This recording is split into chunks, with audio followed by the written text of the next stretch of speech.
My name's Carrie Silence and I'm the Early Years Phase Leader at Foxfield Primary School, and today we're going to look at developing outstanding provision in the early years. When I came to Foxfield there was no continuity between classes, there was little evidence of high expectation modelled for the children. Lessons were lacking in engagement and didn't focus on children's interests.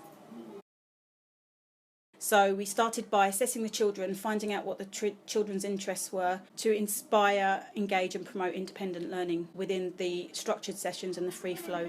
So the children sit on the carpet for short focused sessions of no longer than 15 minutes. The teacher introduces the activity, the learning intention and steps to success. Who can tell me what the LI means? What does LI mean? What we're learning. So should we find out what we're going to learn today? So today, look at my finger, we're going to be learning, it says, I can retell a story. I can retell a story. Who thinks that by the end of the carpet session, they're going to be able to say, I can retell a story? The children sit in their talk partners, which we found works really well because they're all engaged in speaking and listening activities and not having to wait their turn to answer a question. This increases the level of engagement.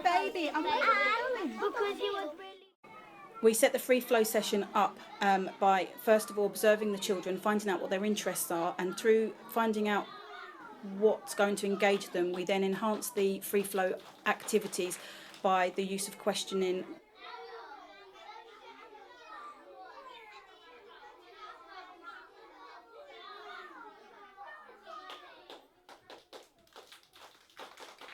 Our early years setting, we've worked really hard to try and make it engaging, creative and inspiring. We try to have examples of all the children's work on the walls.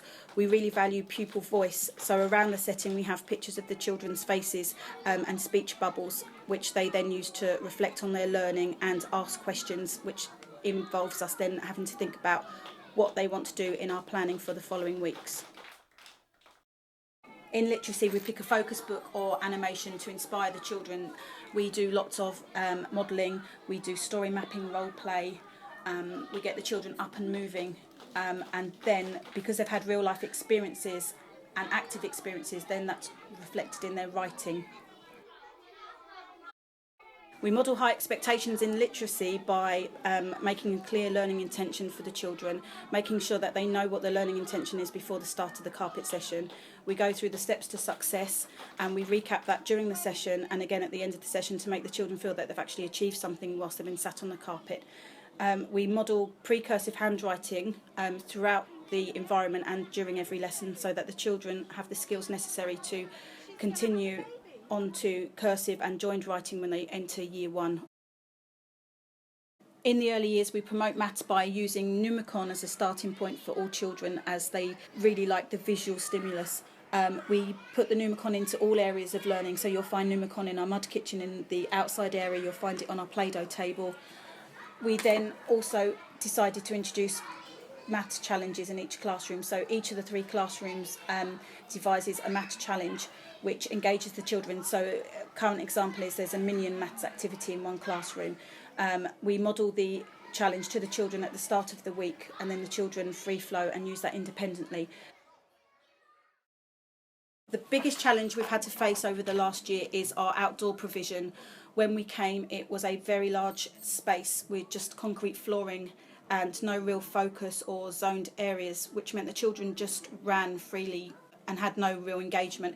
So what we did is we gave ownership over to the teaching assistants and the teachers, and people volunteered to create zones within the outside provision. So one teacher decided that she wanted to focus on the maths area, so over the course of 2 weeks she gathered her ideas, her resources and zoned the maths area off and provided engaging activities which meant the children wanted to use that maths area.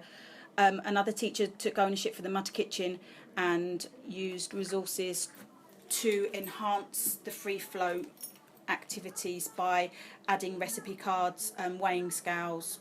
By giving the TAs ownership of areas and planning, we've found that they have actually become inspired, and they actually want to provide the best opportunities for the children, and they sometimes try and outdo each other. So a boring maths area can become a really lively and exciting place for boys to want to come and do some maths work. Another TA will see that and then will want to try and match or outdo that provision in another area. So it gives a really good sense of rivalry, but it's making really creative use of our outside and inside space.